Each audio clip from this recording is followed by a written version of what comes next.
Hello, we are from the Behaviour Outreach Support Service in Lincolnshire, and we'd like to introduce you to our condensed version of our Supporting Children with Attachment Difficulties training.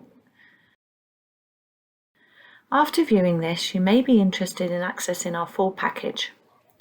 We recognise that time management can be challenging, so this has been created to support staff and parents, as it can be accessed at any time around other commitments.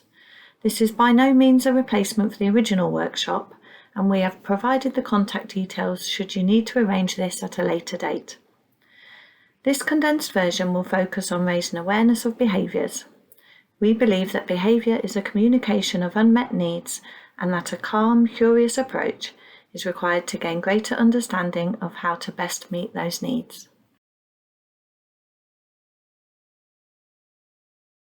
The aims and objectives of the full course are shown here. To increase knowledge and understanding of the impact of trauma on the brain, to have knowledge of the 3 styles of attachment as defined by Mary Ainsworth, to have an increased confidence in supporting pupils with attachment difficulties in the classroom. Attachment difficulties may be experienced to varying degrees by up to 50% of a class. This will impact on children's emotional behaviour responses, their ability to make positive lasting relationships, and to settle to learn. During the full course, a video is shown called Attachment Aware in Schools. This video shows the importance of attachment and that schools are the only still point in a storm for some pupils.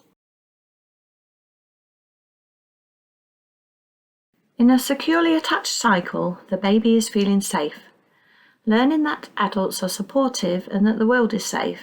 We can see here that the baby cries and the carer responds by soothing, rocking and holding, resulting in the baby developing trust for the adult and then playing with the adult. During these learning experiences, there is lots of activity in the prefrontal cortex of the brain.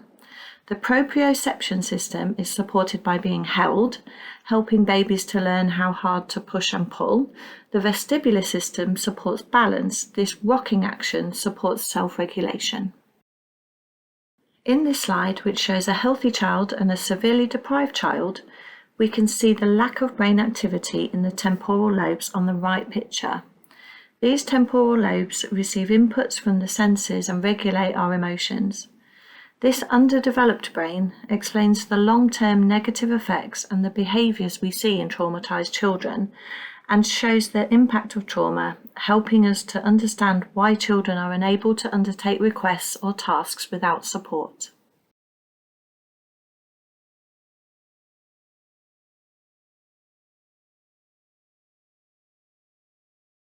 The long-term effects impact on the health of children, and it is often surprising to realise that illnesses affect into adulthood, shown in the examples here. The risk of lung cancer is 4 times higher for someone who has experienced severe trauma. In this slide, we see 3 focus areas. The neocortex, rational or thinking. This includes what we may perceive as the characteristics of a good student. For example, reasoning, self-awareness, and understanding right and wrong. The limbic, emotional or feeling regulating moods, hormone control, and the fight or flight handling the next 15 seconds. The reptilian, instinctual or dinosaur brain. This is vital life functions such as breathing, heart rate, stress, and responses. A child securely attached is able to keep impulsive responses at bay. An insecurely attached, traumatised child displays behaviours in which reasoning and right choices are irrelevant, as they are in survival mode. Of course, some traumatic events experienced by a child are unavoidable, such as separation from parents, death in the family, witnessing community or televised violence. Whether or not these traumatic events may have lasting effects depends on the responses from the carer.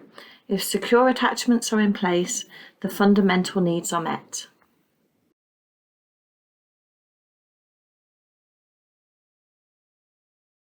So what does this look like in the classroom? Looking at this slide, we can see some familiar examples of high-level disruption, such as shouting out, making silly noises, taunting others. These behaviours often show no signs of triggers.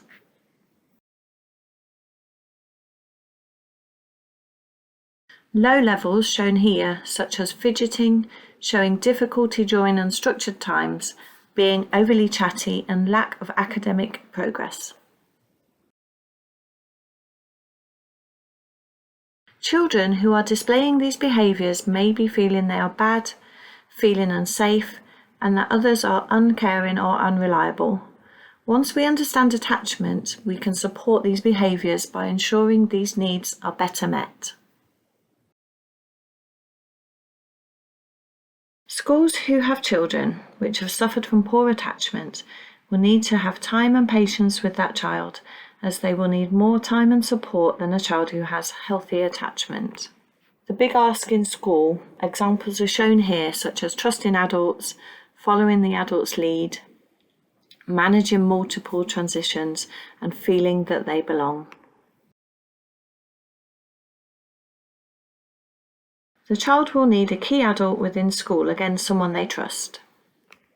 The key adult's aims are to develop trust by being consistently emotionally and physically available, be attuned to the pupil, respond to states to regulate co-regulation, show acceptance and therefore increase self-esteem, enable the pupil to engage in relationships with adults and peers, and be playful.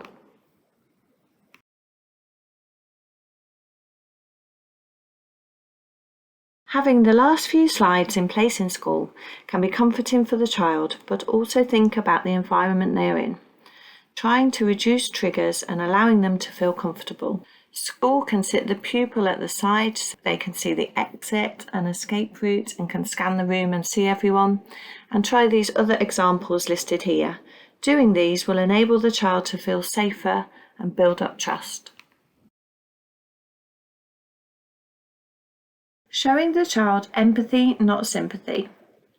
Many traumatized children have not experienced empathy, therefore they do not feel empathy. They need to know that they are not alone.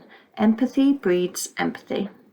If you have time, I would recommend watching this 3-minute YouTube clip by Brené Brown about what is empathy and showing the difference between offering empathy, not sympathy.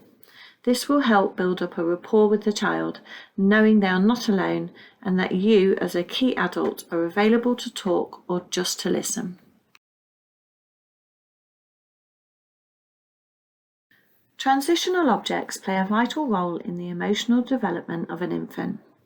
This is because the child learns to associate the absence of someone he or she loves with that object to alleviate the feeling of loneliness and sadness.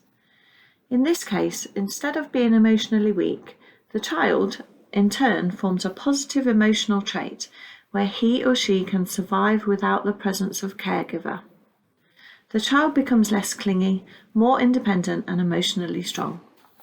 Therefore, when transitioning, whether it be to outside play, dinner time, to a different teacher, or even just going across to the other side of the classroom, consider using a transitional object, something that is yours to give to the child so they know you are coming back.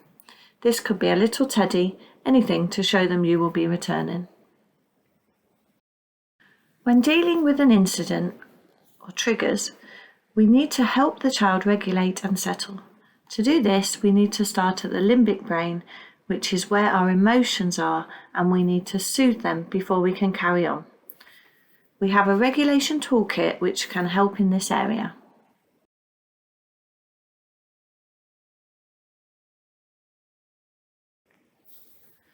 Sensory breaks are equally important at school. As soon as you begin to notice the child is overwhelmed, this is the right time to have a sensory break. You can build the sensory breaks around your child's needs and likes. This will help them to feel refreshed and give them a break from work, but it will also help them get prepared to sit back down and to work again.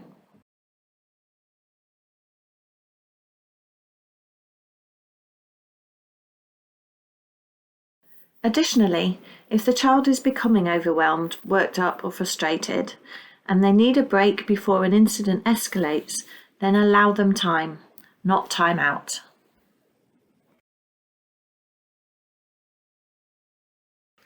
In attachment, it is important to attend to the 3 R's: regulate, relate, and reason.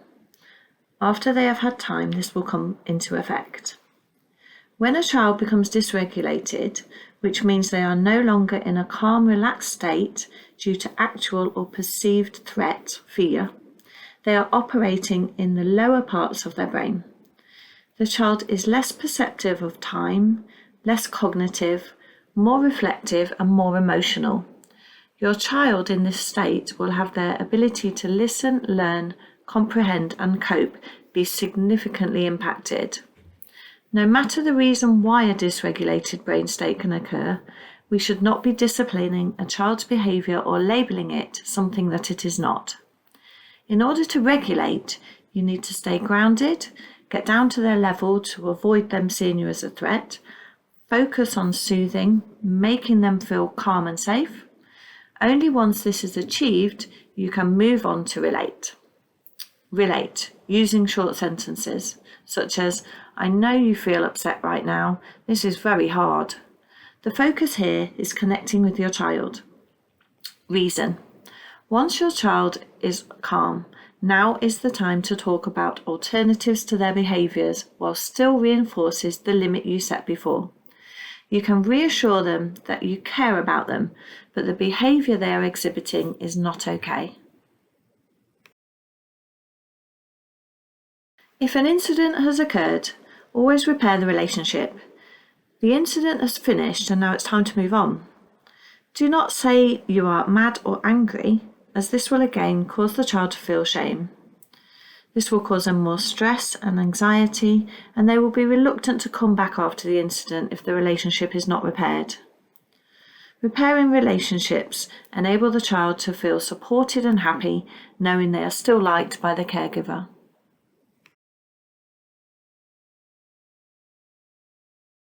Here is a list of videos you can watch if you need more information and support around attachment and understanding the child's needs. We offer full in-depth training on attachment. It is a 2-hour session which goes into greater detail, providing more information. If you would like to access this training, then please contact your local boss worker or alternatively use the email provided here. Thank you.